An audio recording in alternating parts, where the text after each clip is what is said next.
Like you, I'm sure, I've heard about the alleged corruption of Hunter Biden serving on the board of Burisma, an energy company in the Ukraine. But I've just never been sure. Is this a real story? Is this fake news? Has this been totally discredited, like Joe Biden said at the recent presidential debate? I honestly couldn't tell if it was the kind of thing that gets overblown in an election season, or exaggerated by people like Donald Trump and his allies, or if there was a there, so to speak. And so I dug into it.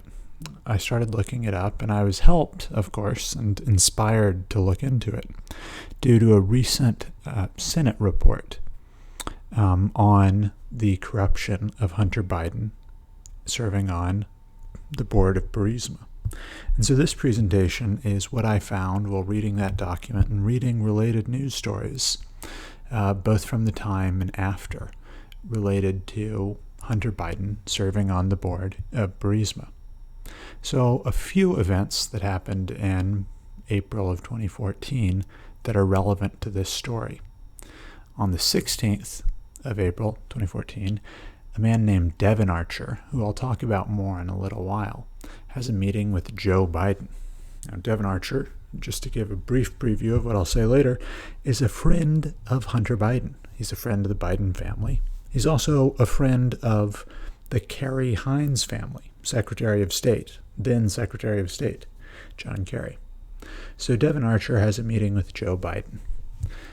Shortly after that, on the 21st, Joe Biden goes to the Ukraine, and he becomes the public face of anti-corruption efforts in the Ukraine. So Joe Biden goes to the Ukraine to tell them about how corruption is the cancer eating away at their economy and destroying their economy. And they need to be more like the U.S., be less corrupt, and they'll be more productive. In his speech, Joe Biden says, it's a matter of self-defense, because if your economy is corrupt, you won't be able to defend yourself from Russia, which is ostensibly the reason why America cares about corruption in the Ukraine at all, and why we need to send our vice president to go encourage Ukrainians not to be corrupt. The next day, after Joe Biden gives this speech, Devin Archer joins the board of Burisma. So Burisma, as I've mentioned, or as I will mention, is an energy company in the Ukraine, and it's owned entirely by a man named Zlochevsky. And I've forgotten his first name, but I couldn't pronounce it even if I did remember it. But Zlochevsky, well, I'll talk more about him in a minute. Zlochevsky owns Burisma entirely. He's the sole owner. And Burisma is, I believe, the largest energy company in the world that has just one owner, that's independently owned.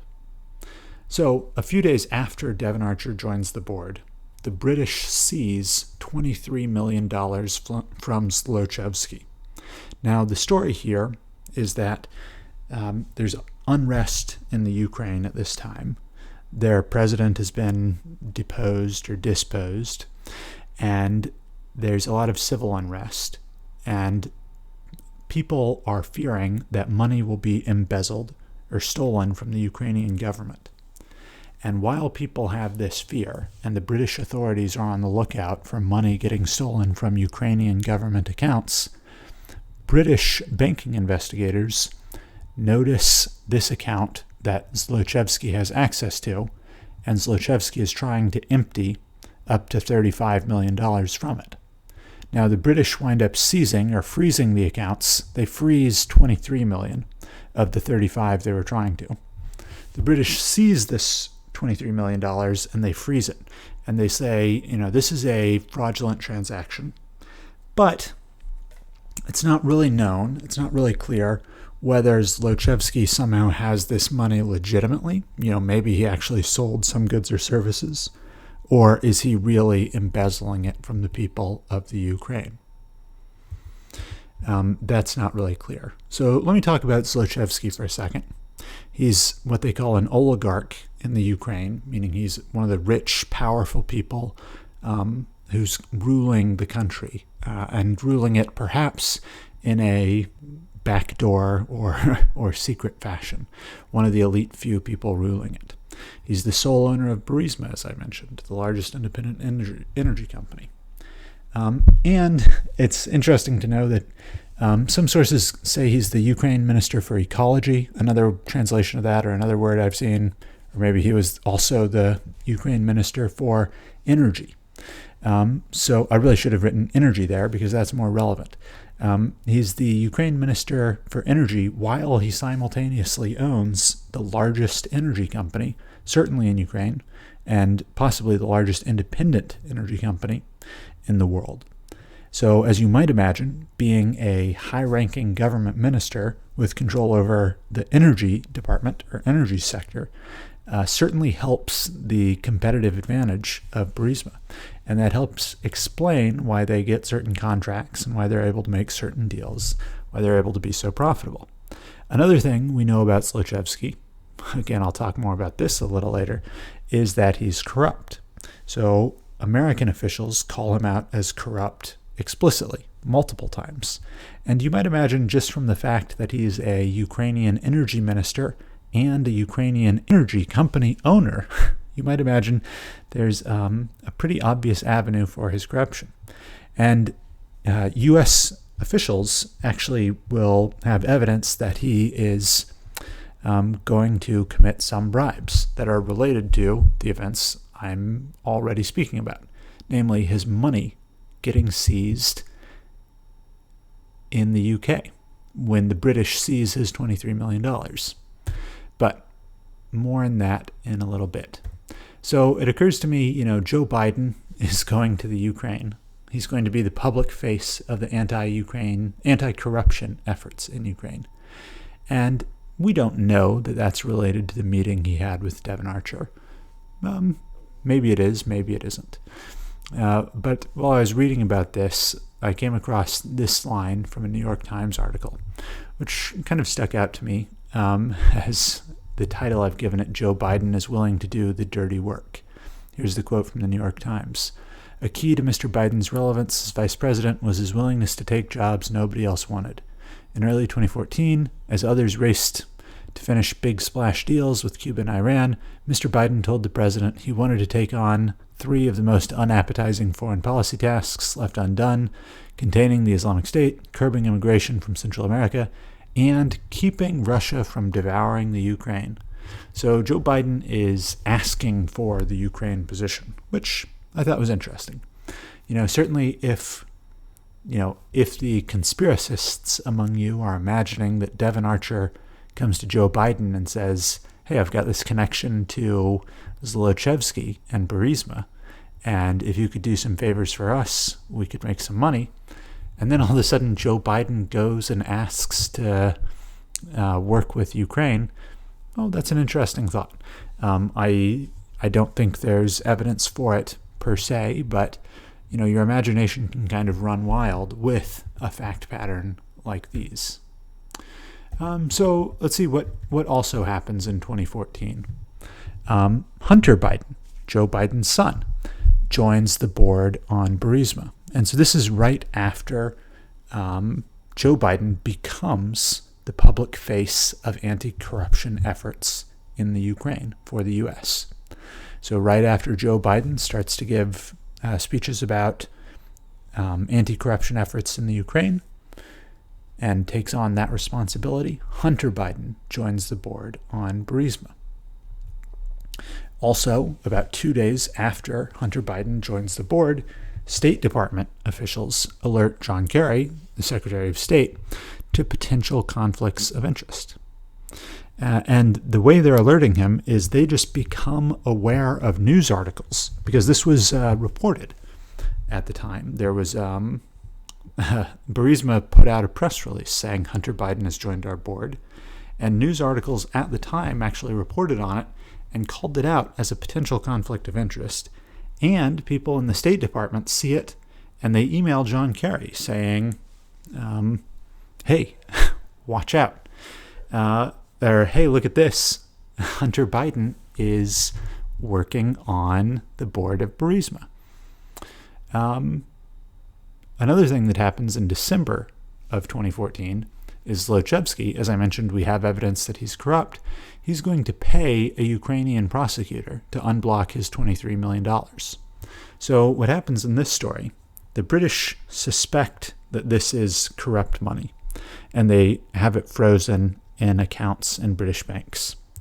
And the British want to work with Ukrainian prosecutors to make it so that they can just seize this money or perhaps return it to the people of the Ukraine, where it rightfully belongs. And so they're working with Ukrainian prosecutors to get information against Zlochevsky to justify in their own courts the seizing of this money. And the British prosecutors put together their case. And there's an interesting article in The Guardian about this story. I think it's some of the best reporting in The Guardian that I've ever read. I typically have a low opinion of that paper, but I found this story quite interesting. Anyway, the British authorities are trying to work with the Ukrainian prosecutors, and they think they've got it worked out, and they think they're ready to seize the $23 million for real and not just freeze it. But when they go in front of the judge basically tells them that they've made a terrible mistake. They don't have any good evidence. It seems like Zlochevsky is the lawful owner of this money. And the judge releases the $23 million that the British have seized. And the reason the judge came to this kind of surprising conclusion was because the judge has a letter from Ukrainian prosecutors that basically completely exonerates Zlochevsky and say, yeah, this is legit. That's his money. You have no cause to take it from him or hold it. And this letter came from the legal authorities in the Ukraine, the prosecutor general's office in the Ukraine. And so we didn't know it at the time. Certainly the UK judge didn't know it at the time.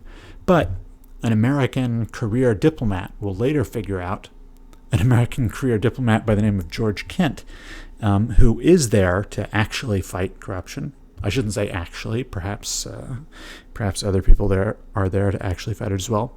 But anyway, George Kent, this American career diplomat who's in Ukraine to fight corruption, he figures out by talking to people he knows in the Ukrainian prosecutor's office that Zlochevsky was behind that letter. And Zlochevsky actually paid for the letter. And George Kent even figures out how much he paid. Specifically, Zlochevsky paid the Ukrainian prosecutors $7 million, according to the information gathered by George Kent. And that $7 million bribe got the prosecutors to write the letter to the UK judge, and the UK judge, thinking it was a legitimate letter, unblocked Zlochevsky's $23 million. So in a sense, he paid 7, got back 23. Not a bad deal. But the point of telling that story is just to illustrate that Zlochevsky, the guy who's the sole owner of Burisma, is a corrupt person. He's paying bribes. He's probably, almost certainly, embezzling $23 million, and he's paying bribes in order to do it. And he's the boss at Burisma. He's the owner. And some sources I've read say that Zlochevsky himself was directly and solely responsible for putting Hunter Biden and Devin Archer on the board at Burisma. So a few things happened in 2015. In early 2015, in January, we have this career diplomat, George Kent. And what he's doing is repeatedly warning people at the State Department and people in Joe Biden's office that there's a conflict of interest, that Hunter Biden is working on the board of Burisma. So before I mentioned people were alerting John Kerry to conflicts of interest. What this was people in the State Department saw news articles that said Hunter Biden joins the board of Burisma, and they just kind of forwarded that on to John Kerry. What this is a specific guy, an expert, George Kent, who's working in anti-corruption efforts in the Ukraine, who's encountering the fact that Hunter Biden is on the board at Burisma as a problem for him doing his job of anti-corruption efforts. And so he's trying to contact people in state, he's trying to contact his boss, trying to contact people in in Joe Biden's office. And by and large, people just ignore him. There's a funny line in the document in the Senate report on the subject where it talks about how they're interviewing George Kent's boss, his direct manager. And they're asking, didn't you see his emails saying that this was a conflict of interest? And she just says something about how, it was at the bottom of his email, and oh, she didn't read that far or something. When he's calling out the fact that, hey, the vice president's son is working on the board of this energy company, which I know is corrupt, which I have reported is corrupt. Because remember, George Kent is the guy who figures out that Zlochevsky is paying bribes to the Ukrainian Prosecutor General's office. Another person who's going to directly call out that this is evidence of corruption or signals corruption is a guy named Amos Hochstein. And he's the special envoy for energy. So his concern is kind of energy generally, I suppose. And that's how he comes to know about Burisma and how he comes to know about Hunter Biden on the board of Burisma. And so Amos Hochstein actually just sits down and has lunch or has coffee with Joe Biden directly. And he calls out this concern specifically. Hey, your son is on the board of a corrupt Ukrainian energy company. And that's kind of a conflict with anti-corruption efforts in the Ukraine. And Hochstein, I think, has a very wild interpretation of this, which is that he thinks it's a Russian plot to discredit American efforts. He thinks that, the Russian oligarchs, I guess, are in touch with the Ukrainian oligarchs, and they have Zlochevsky hire on Hunter Biden just to make us look bad. And I think that's an exceedingly generous take on things. Hunter Biden is so gullible and naive that, I'll just stumble into this Russian plot to pay me a lot of money in order to discredit our anti-corruption efforts. I don't think it's reasonable to think this is a Russian plot, but it's evidence again that people, experts in the area are saying hey, this looks like it's corruption. In September, the U.S. ambassador to the Ukraine, Geoffrey Piat, calls Zlochevsky out as corrupt by name. They give him as this example of an odious, corrupt oligarch who's, the cancer that's eating away at Ukraine. And so then in December, Joe Biden goes to give his anti-corruption speech to the Ukraine. And that's where he's really condemning corruption in the Ukraine and hammering in how terrible it is. And he's explaining that U.S. and international efforts are going to be efforts to help the Ukraine and to lend money and to help Ukraine rebuild and even to help Ukraine resist further Russian incursion. All these things are going to be based on how well the Ukrainians handle the corruption problem. And an interesting thing about Joe Biden's speech is that he doesn't mention Zlochevsky. And in fact, Joe Biden's staffers are willing, or they kind of explicitly talk about, should we name Zlochevsky? And they decide that, we don't want to say the name Zlochevsky directly. We don't want to name names. So let's see, let me read a quote. This is from the report on Hunter Biden and Burisma. And let's see, they say, one staffer wrote, I'm concerned about getting into anything relating to Mr. Zlochevsky directly. Just a few days before they gave the speech, his staff prepared talking points and included a response to the question, do you think Zlochevsky is corrupt? So this is a question coming from someone in Joe Biden's office. They write the question to the speech preparers. Do you think Zlochevsky is corrupt? His staff wrote, I'm not going to get into naming names or accusing individuals. We've been working consistently to push the Ukrainian leadership to make meaningful changes. So they're not going to name names. I thought that was curious, and I thought that whoever the staffer is who made the call, let's not say Zlochevsky specifically. that staffer probably deserves a raise. Because just think about, in some sense, it looks bad now that Joe Biden is talking about anti-corruption efforts while his son is on the board of a corrupt Ukrainian energy company. But think how bad it would be if Joe Biden called out his son's boss directly by name. So the next thing that we can talk about is what happens right after Joe Biden's anti-corruption speech in December of 2015. And that is that Joe Biden gets a guy named Victor Shokin fired. Now, Victor Shokin is the top prosecutor. I assume it's analogous to the Attorney General in the U.S. He's the top prosecutor in the Ukraine.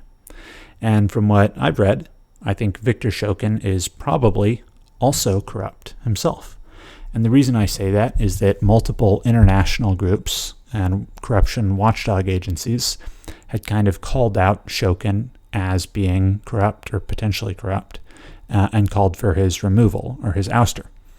In addition to that, we know from what George Kent reported that the Ukrainian prosecutor's office was not above taking bribes.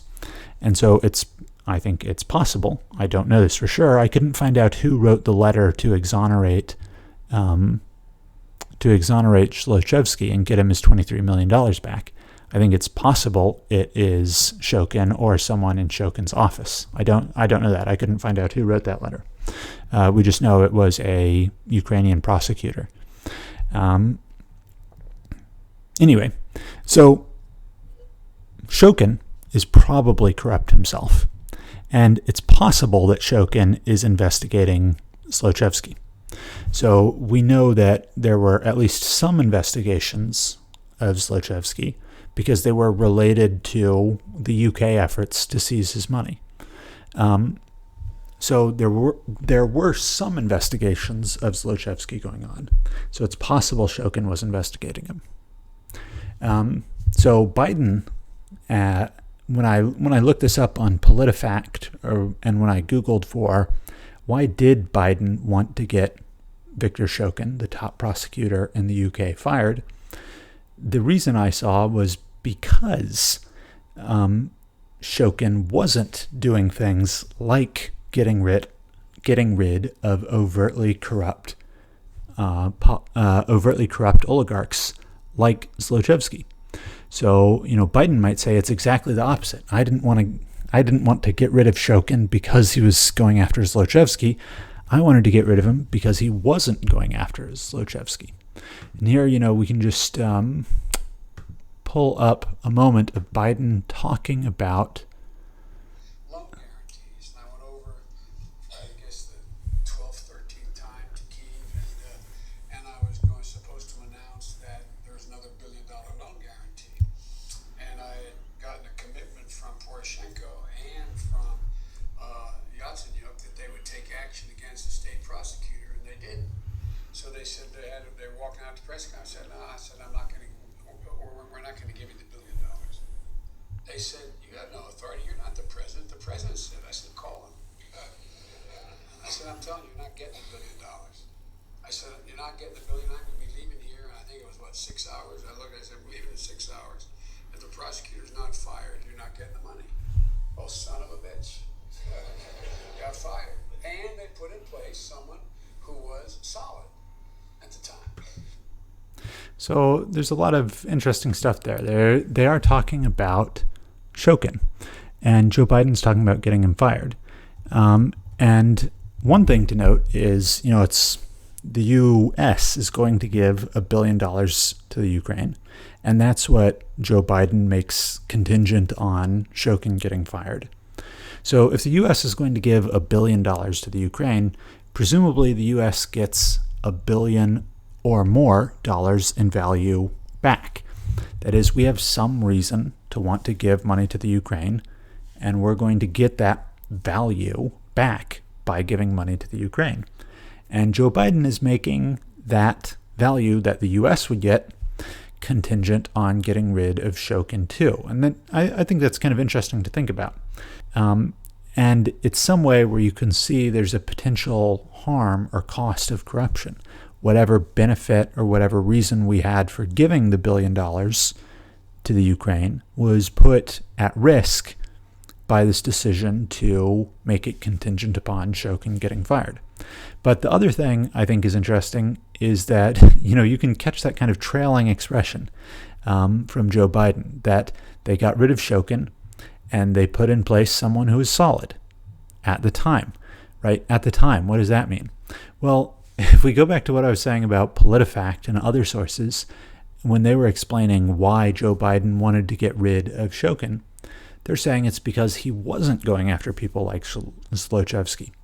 But Zlochevsky is alive and well and not indicted and not in prison and still running Burisma today. So if you get rid of Shokin because he's not going after corrupt people, and then you put in place somebody who is solid at the time, well, they still don't go after the corrupt people.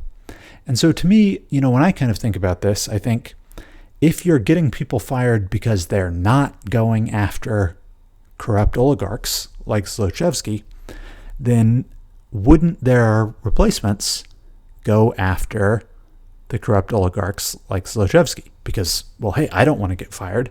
My predecessor was fired for not doing this, so I'm definitely going to do this. But that doesn't really seem to have happened. In fact, it's kind of the opposite. If you were firing people because they were going after a corrupt oligarch like Zlochevsky, then you'd expect that after you fire the guy who does it, his successor probably wouldn't go after Zlochevsky. And, I observe that Zlochevsky still doing fine today, still running his company Burisma today. So here I just want to talk about how lucky Hunter Biden is. His first real job overseas. He has had other jobs before this. He's a lawyer. He was in the Navy Reserve, I believe, until he was dishonorably discharged for problems related to his abuse of drugs, abuse of cocaine. And, of course, he's involved in a group called the Rosemont Seneca Group, which is a kind of investment company that was made by some of his friends, including Devin Archer, and including the son or stepson of John Kerry, and including some other people we'll talk about in a minute. But other than this kind of like family investment company, Rosemont Seneca Group is kind of the family office, so to speak, or the second family office for John Kerry's wife, the Hines family. Other than these jobs, Hunter Biden doesn't have geopolitical experience. He doesn't have experience that you might think would be relevant to, say, being on the board of directors. So he also doesn't have expertise in the energy sector. He doesn't have expertise in Ukraine. So he, to my knowledge, does not speak the Ukrainian language. He doesn't know about Ukrainian law, for example. He doesn't know about the geopolitical situation in the Ukraine. He's not an expert there. So I just imagine, a sitting down to eat dinner at the Biden family table, and Joe Biden, oh gosh, son, I can't believe what happened to me. Great news today. I was put in charge of anti-corruption efforts in the Ukraine. Hunter Biden says, wow, Dad, Ukraine, really? You don't say, Ukraine. No, that's interesting, Dad, because I just got appointed to the board of a corrupt energy company in the Ukraine. It's a coincidence, right? Like, wow, what an amazing coincidence. The same time that Joe Biden becomes the public face of American anti-corruption efforts in the Ukraine, Hunter Biden gets appointed to the board. And it's not the board of any random energy company in the Ukraine. It's not, say, the most ethical energy company in the Ukraine. It's an energy company run by a corrupt oligarch. And so the thinking here is, Joe Biden is out to crush corruption in the Ukraine. And if you're a corrupt oligarch in the Ukraine, how would you best thwart Joe Biden? Well, hey, you could hire his son. You could hire his son's friend. You could hire the kids of connected American politicians and hope to use their sway or their influence to keep your corrupt company and your corrupt self safe from prosecution. And I also note that the board seats are paying about $50,000 a month, which is a pretty good salary. And there are also additional bonuses and things connected to this. And from the Senate report, we know that Hunter Biden wound up making about $4 million off of his work on the board of the Ukraine. And in addition to being on the board generally, I should say, Hunter Biden's, his area of expertise or his domain on the board was going to be the legal and governmental compliance section for Burisma, which I think is odd for a lawyer from a foreign country. Laws are pretty specific to the country that you're in. So why would you appoint someone who is not an expert in Ukrainian business law to head up the Ukrainian business law section of your Ukrainian business? Are they out of lawyers in the Ukraine? I don't know. It's an interesting question, I think. So speaking of, my best friend works here too. Let's talk about his best friend, lucky Devin Archer. So he's also on Burisma's board for no good reason that I could tell. I don't know of any qualifications of him that would make him a world-class choice for Burisma's board. And remember that they're picking people from a far-off space in the world. If you're in the Ukraine, it seems pretty random to pick these two guys from the U.S. who happen to be friends with each other. And it also seems pretty strange that, you hire Devin Archer. Hey, we want to pay you $50,000 a month to come be on our board. And, in the first week or so, the first thing this guy says is like, hey, we should hire my friend, Hunter Biden. Wow, great idea. Let's do that. That seems kind of strange to me. But another interesting fact about Devin Archer is that he is a fraud. He's a criminal who has stolen money from people in the past. And when I say, he's a fraud or a criminal, I don't mean that just in the colloquial sense that you might want to use to describe Hunter Biden or Zlochevsky.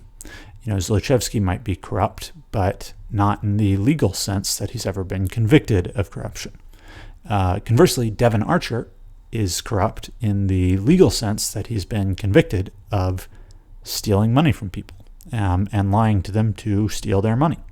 So this is something of an interesting case wherein Devin Archer and I think 5 or 6 of his friends put together a kind of phony investment plan that they used to trick a Native American tribe into giving them money. And so just to go through the plan real quick, what they did is they went to this Native American tribe and they said, hey, you should sell a bond. So you should accept a lot of money right now, and you'll have to pay back a little bit of money every month or every year. But if you take the big chunk of money that you get right now and give it to us, we'll invest it. And our investments will be enough to cover the amount of money you have to pay back every month or year. So from your perspective, you'll get $60 million right now. You'll get the obligation to pay back a certain amount of money every month or every year, but we'll handle paying that back for you because we'll invest all of your money, all of the $60 million in annuities or other investments in order to generate enough revenue to pay back what you owe. And so this Native American tribe was like, yeah, that sounds cool. We'll do it. We'll sell the bonds to raise $60 million. And they handed it off to Devin Archer and his friends to manage it. But of course, rather than buy the annuities or make the investment choices that would actually enable this plan to work, they just spent the money on things like buying themselves houses or apartments and cars and jewelry and that kind of thing. So they just took the money and used it for themselves. So a pretty egregious scam. and a pretty terrible one, because it left the Native American tribe with no lump sum of money and the obligation to continue paying back the bond, or continue paying back the periodic payments that they had to agree to get the lump sum of money. So an interesting thing about Devin Archer's conviction is that a judge later overturned that conviction. But, I mentioned it was Devin Archer plus, I think, 5 friends who were all involved in this scam to defraud the Native Americans. The judge didn't overturn the conviction for anyone else involved in the scam except for Devin Archer. And, is that because Devin Archer was uniquely innocent? Well, the judge said so, but another interpretation of that might be, is that because Devin Archer is uniquely well-connected? And that is actually what Devin Archer's co-conspirators thought when they were talking about Devin Archer, not about him escaping conviction, but when they were talking about him, they talked about the reason they included Devin Archer in their scheme is because he lent legitimacy to them. He was super well connected, and he was their show pony. That's what they said. They would show him to people to make themselves seem like legitimate businessmen. But they were, in fact, not legitimate businessmen. They were using them. And so the judge who overturned his conviction, the judge has a whole bunch of reasons why all the evidence that the state produced at trial doesn't quite exonerate, or doesn't quite convict Devin Archer, even though it completely convicts every other person involved. The judge says there's actually, maybe there's some wiggle room. Maybe it doesn't quite prove that Devin Archer is really guilty. And it's an interesting document to read the judge's argument to overturn the conviction, because they kind of thread this fine line where they're saying that, yes, it's true that there are reasonable jurors out there who would convict Devin Archer, but I still think there's some chance he's innocent, even though a reasonable juror could, whatever. And the judge vacates the conviction against Devin Archer alone. So the reason why I tell this story and why I bring it up is because I think it speaks to the coincidence of it all. Like, wow, I'm involved. Wow, if I'm Hunter Biden, I'm on a Ukrainian energy company. I'm working for a corrupt oligarch while my dad is in charge of investigating corruption in the Ukraine. And my friend, an amoral fraud, a convicted thief of money, is here with me. It says something about your company when your coworker is a thief and a fraud, and your boss is a allegedly corrupt oligarch. It's kind of suggesting that maybe what you're doing is not a super legitimate thing.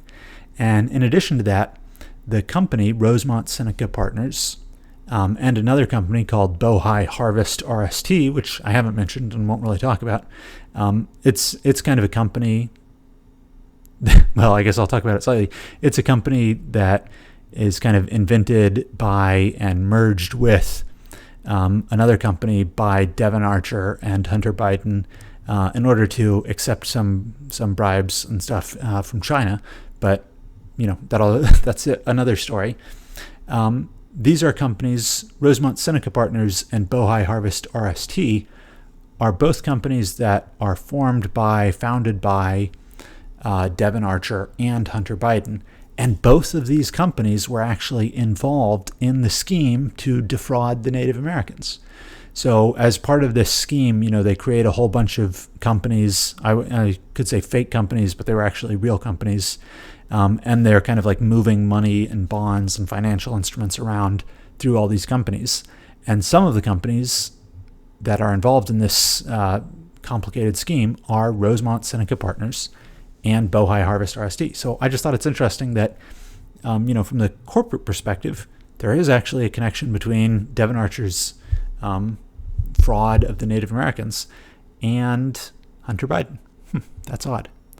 So finally, I'm getting to the close. I think this is last or second to last slide.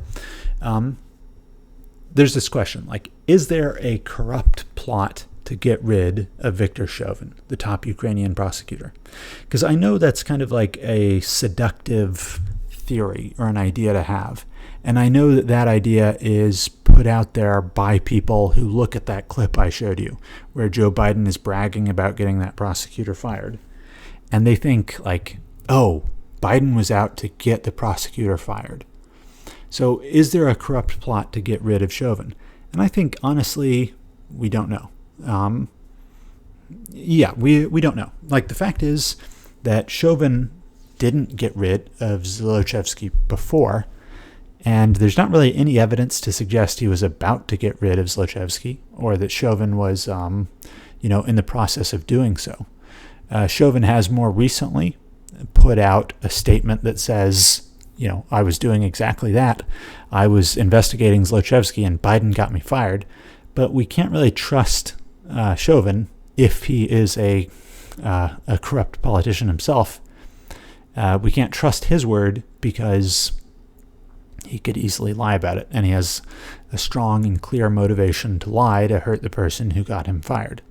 So we can't really trust his word.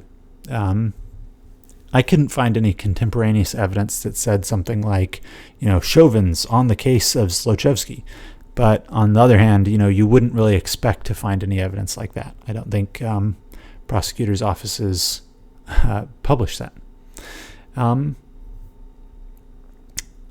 So was there a corrupt plot? It's not clear, but ultimately, who cares? We don't have to know the inner workings of why Zlochevsky wanted to hire Hunter Biden in order to conclude that there was some corruption happening there. We don't know. Was Zlochevsky trying to get back at Chauvin for making him pay the $7 million bribe? Or was Zlochevsky trying to demonstrate his power, basically? I can get even the top prosecutor fired. Or was it just maybe Zlochevsky didn't care at all, and Chauvin really was just a corrupt prosecutor who Biden was trying to knock out? Zlochevsky may not have cared one bit. Zlochevsky, I think it's much more likely that Zlochevsky just wanted Hunter Biden on the board to protect himself from Biden's anti-corruption crusade or campaign. We don't know why Zlochevsky is doing what he's doing, but we do know that it's definitely odd, it's definitely weird to hire two politically connected Americans to serve on your board when you yourself are a corrupt energy guy. So we can't say the facts, this is corruption in the sense that Zlochevsky paid $7 million for a Ukrainian prosecutor's letter. That's pretty cut and dry. And we don't have that evidence here. But I think this is kind of corruption prima facie. That is, it's corruption at its face. It looks like corruption. There's no reason to think it's legitimate. It should certainly be considered corruption. And actually, if you think about it, American anti-corruption efforts were undermined. So the thing that we were supposed to be doing in the Ukraine, the reason Joe Biden was there, and the reason other people like George Kent were there, was to reduce the corruption in the Ukraine, to try to strengthen the Ukraine, to try to buttress Europe against Russia. And those efforts were demonstrably undermined by the activities of Hunter Biden. So it was reported by people who were there, who were on the ground there and working against corruption in the Ukraine. It was reported by George Kent multiple times over multiple years. George Kent was emailing and calling people and complaining about Hunter Biden. Hochstein talked to Joe Biden directly. Hey, did you know your son is working for a corrupt energy company? That's interesting. It was reported by news outlets worldwide. So, I kind of thought this was a little known thing or like a conspiracy theory, but actually, it's reported by many news outlets all over the place. So this is in 2019, I guess from the New York Times. A key to Mr. Biden's relevance. Oh, sorry, this is the quote I already read. Where this one, The Guardian from 2017 in April. This is the story I told you about that goes through the details of Zlochevsky's frozen money. And they're talking about how, by then, almost 2 years had passed since the revolution, and many Ukrainians had become disillusioned. The credibility of the United States was not helped by the news that since May 2014, Biden's son Hunter had been on the board of directors at Burisma, Zlochevsky's company. The White House insisted the position was a private matter for Hunter Biden, unrelated to his father's job, but that's not how anyone I spoke to in Ukraine interpreted it. Hunter Biden is an undistinguished corporate lawyer with no previous Ukraine experience. Why would a Ukraine tycoon hire him?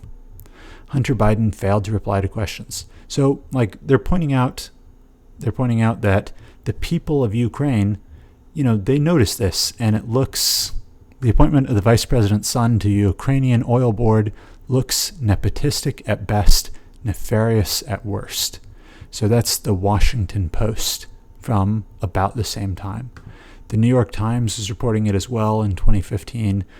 News outlets all over are reporting it. The New York Times is talking to this guy, Edward Chow, who follows Ukrainian policy at the Center for Strategic and International Studies. He said the involvement of the vice president's son with Mr. Zlochevsky's firm undermined the Obama administration's anti-corruption message in Ukraine.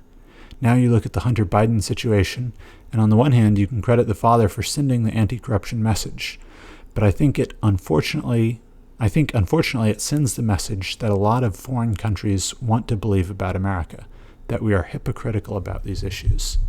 So I think, it does send a pretty clear anti-corruption message to have Joe Biden saying no more corruption, corruption is terrible, while his son works for a corrupt oligarch for tons of money. He's making millions of dollars doing this, while his dad is there to complain about corruption. I think that sends a pretty clear anti-corruption message, right?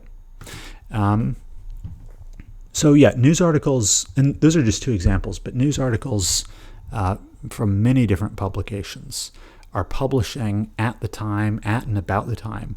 They're writing that, it's a conflict of interest, because it clearly is. People at the State Department knew that it was a problem. So people were emailing John Kerry, hey, have you seen this? They have records of emails that go to John Kerry saying don't know if you're aware, just calling this to your attention, whatever. And it's known to the people of Ukraine. So, one of those, the article in The Guardian I was reading comments on it, the people in the Ukraine know, the people who are relevant to the story at least. I don't know about the, I'm sure the common man on the street doesn't know about Burisma's board members, but the political class, or the people who Joe Biden would be speaking to say reduce corruption, I think they are going to be very aware, painfully aware, that guy who's lecturing you on the evils of corruption, his son is taking home millions of dollars from a known corrupt oligarch. And again, it's quite a coincidence to believe that who are the best people for our board? I know, it's Hunter Biden, the undistinguished lawyer with no Ukraine experience. That's who I want to head up my legal department.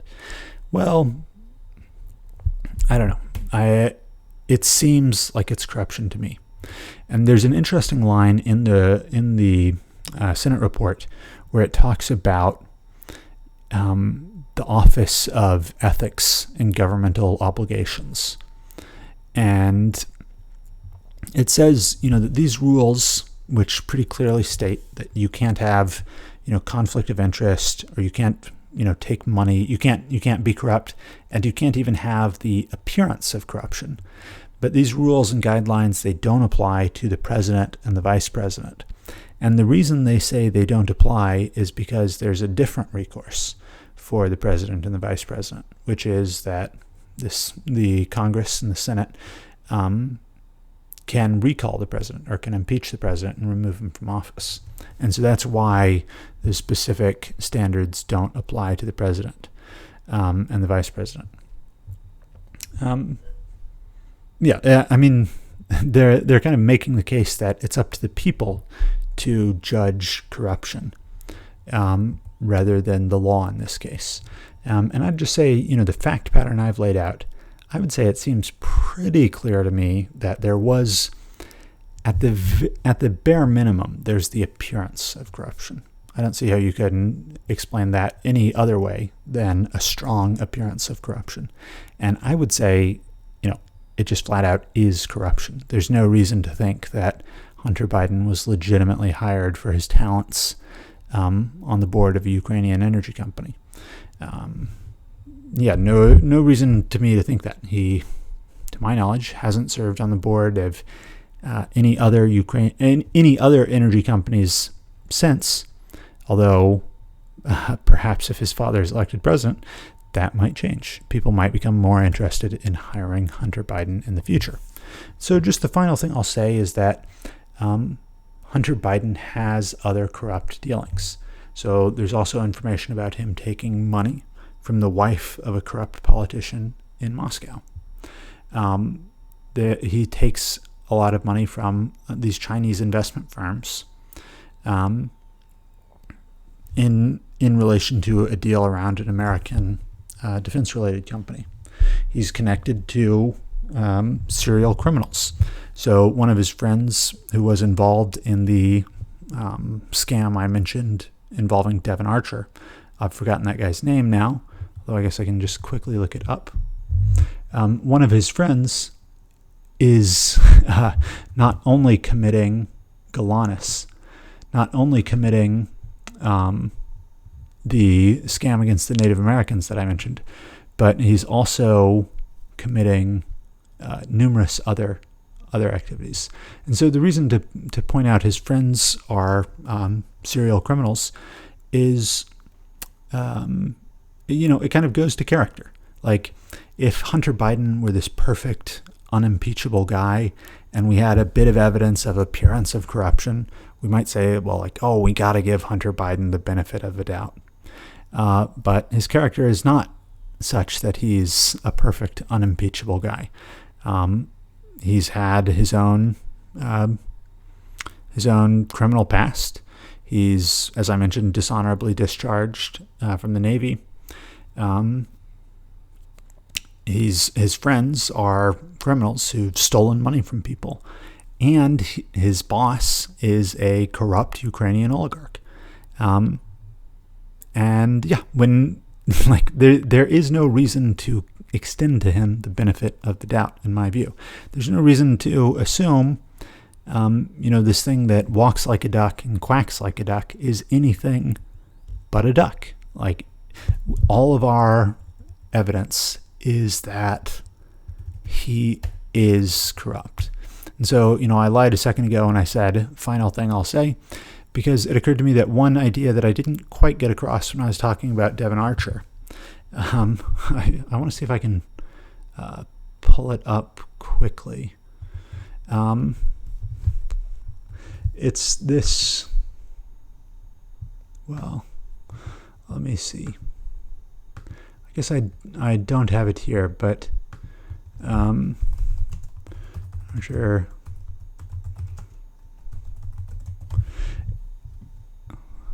Yeah, Preet Bharara. So this is kind of like the press release for charging Devin Archer. And, it kind of occurred to me when I was thinking about it. Let's see.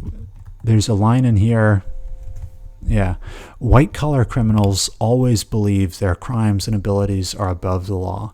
But postal inspectors and their law enforcement partners are very skilled at bringing these fraudsters to justice for their illegal financial schemes. So this is in the press release for the charging document against Devin Archer.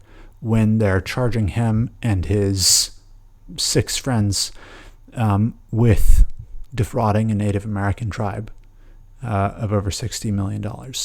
So they have that kind of proud line, like, oh, these white-collar criminals always believe they are above the law.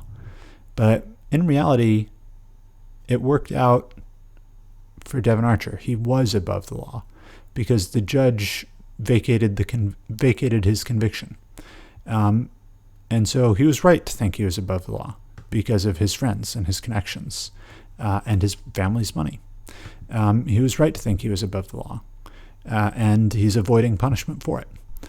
And this connects back to Zlochevsky himself, because it's the same idea, it's a similar idea to Zlochevsky